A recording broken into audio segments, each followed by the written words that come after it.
السلام عليكم ورحمه الله وبركاته. اهلا بيكم في قناه مطبخ مستر شيف، حلقه جديده ويوم جديد. لو انت اول مره تشوف قناتي متنسيش تشترك في القناه، وريت تهتمي باللايك ده عشان بينشر فيديوهات ومحتاجه رايكم في الفيديوهات اللي فاتت. النهارده عندنا اكله حلوه قوي النهارده، اسمها تشيكن سويت اند ساور.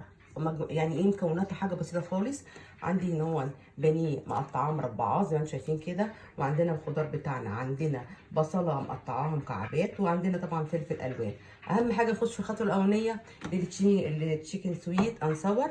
هندبلها ازاي؟ هنحط بالظبط كده اهوت معلقتين من الملح او حسب الرغبه التتبيله بتاعتكم. تمام كده، سهله او بسيطه وما بتاخدش وقت خالص خالص خالص، بس جميله جدا. وهنحط كمان رشه فلفل اسمر، وكمان هنحط بيضه واحده بس اهو كده زي ما شايفين. وكمان هنحط معلقه من النشا، وهنحط كمان معلقه من الدقيق.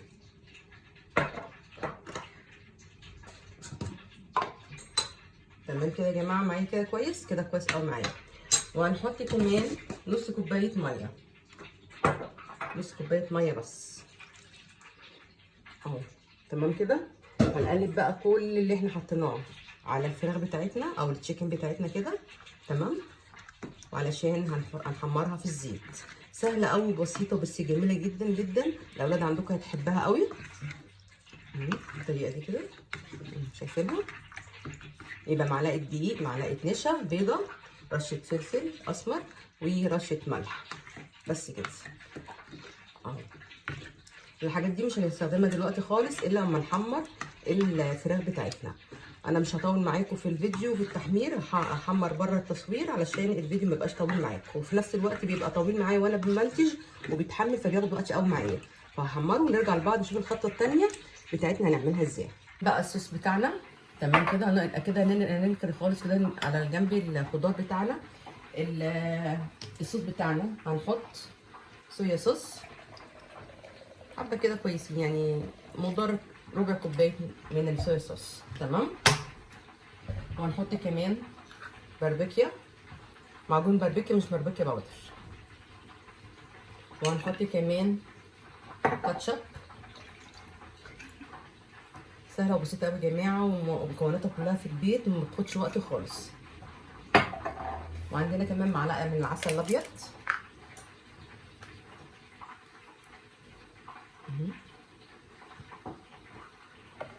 تمام كده.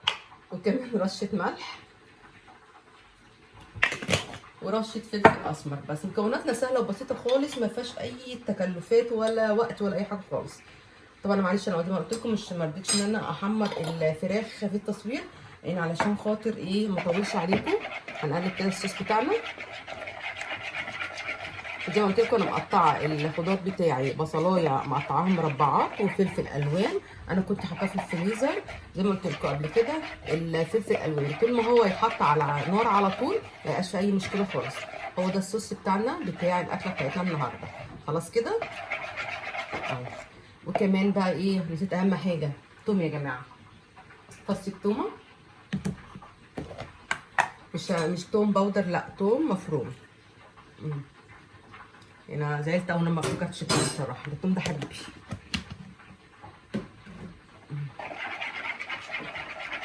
نقلب بقى كده كويس قوي كده الصوص بتاعنا. هتاخد 5 دقايق يا جماعه، والله اكله بسيطه وسهله. يا ريت لو انتوا حابين اي اكله يا جماعه اطلبوها اعملها. عايزين اي حاجه في تغيير في القناه نعملها، يعني برضه قولوا لي نعملها. يا ريت نعمل لايك باستمرار للفيديوهات بتاعتي وندعمها، محتاجه ادعمكم بجد بجد جدا. انا مش عامله القناه دي تسليه خالص، يا ريت بس تدعموها لي اهو. كده خلاص الصوص بتاعنا جهز. ناقص بقى كده اهو. جبنا خلاص يا جماعه بقى الطاسه اللي احنا هنستخدم فيها، حطيت فيها شويه زيت. هننزل بقى كده الخضار بتاعنا. هننزل اول البصل بالطريقه دي كده. البصل يبقى مكعبات علشان خاطر كل حاجه تبقى قد بعضها. يعني انا برضه كان مستخدمه صدور فراخ اللي هي البانيه. تمام يا جماعه، فمقطعاها مربع. يعني لو عملناها ان هي شرايح عقبال ما تيجي تتحمر هتتهري مننا، فاحنا عايزين كل حاجه تبقى صحيحه كده. تشويحه بس بسيطه كده خالص للبصل وبعد كده هنحط الفلفل الالوان. حابه انك انت بقى تعمليها سبايسي شويه، ممكن تحطي كام قرن فلفل حراق وكده، بس المره دي الصراحه بنتي مش عارفه تحسي مش عايزه حاجه حراقه، معدتها توجعها يا جماعه. هنشوح بس كده البصله، وبعد كده هننزل على طول الفلفل الالوان بتاعنا. اكله بسيطه وسهله ومفيش اي مجهود خالص، هي يا دوبك اهو كده بالظبط كده زي ما انتم شايفين. زي ما شايفين كده خلاص شوحتها. هنحط بقى ايه الفلفل الالوان. زي ما قلت اي حاجه مجمده لما تحط على النار مباشره تتعمل كده. يعني الفلفل الالوان اهو ممكن ناخد الحبه بتاعتها دي بقى اهو. حط عليه كميه بس كل ما يكون كميه اكتر.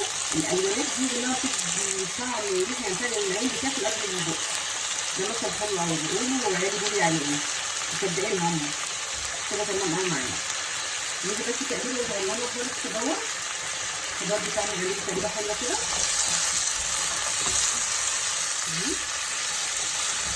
شوفوا بقى يا جماعه كان الالوانيه كانت بتخش في بعضها تبقى عامله ازاي.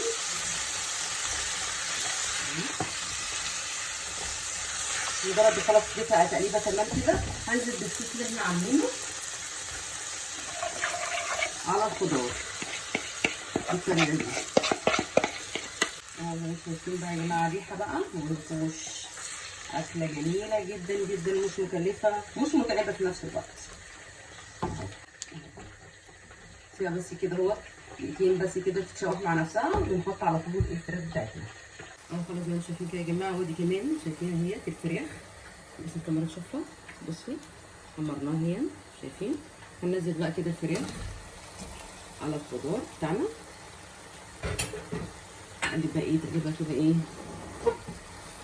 كويسه كده.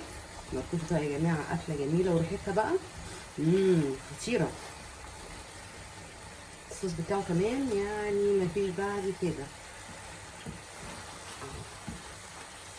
عايزه اقول يا جماعه على فكره ان التليفون اصلا اللي احنا بنصور بيه ده بنتي بتموتني بيه بتموتني بسبب الجامعه بتاعتها بقى، وفي حاجات كتير فبيهنج منها. كل ما تيجي تنام تمنتج ولا تعمل حاجه الفيديو فعلا ده ينزل متاخر. الاول كنا باستمرار بننزل الساعه 4 بس بسبب التليفون هو بينزل متاخر شويه معلش.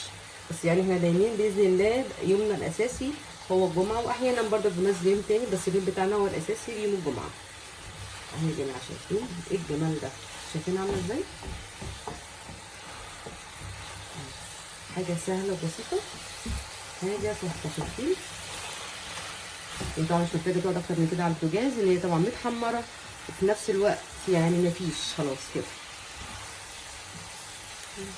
طبق التقديم ونشوف مع بعض. كده خلاص طبق التقديم بتاعنا، وننزل بقى ايه العظمه والجمال. يا جريحه ريحه ايه ده؟ جربوا يا جماعه الوصفه دي، وريت ان اول ما نشوف الوصفه دي نعمل لايكات لايكات لايكات عشان خاطر تستاهل الصراحه. كل اكله ليها حاجه يا جماعه. ايه الجمال ده؟ هنسيبها كده؟ لا ايه نزينها بقى بشويه سمسم محمص كده عليها عشان تفتح النفس. هي اصلا مش محتاجه انها تفتح النفس، هي بس انا بفتح الباب لاي حاجه. شايفين والدخانه ايه بقى ريحتها يا جماعه بجد تحفه. شويه سمسم بقى. ايه الجمال ده؟ كوريين يا ناس احنا. هما كوريين ما بيعملوا الحاجات دي مش احسن مننا. اهو شايفين اهو. ايه رايكم يا جماعه؟ طبق لذيذ وسهل وبسيط وحلقه بسيطه جدا ومش واخده وقت اي خالص خالص خالص خالص.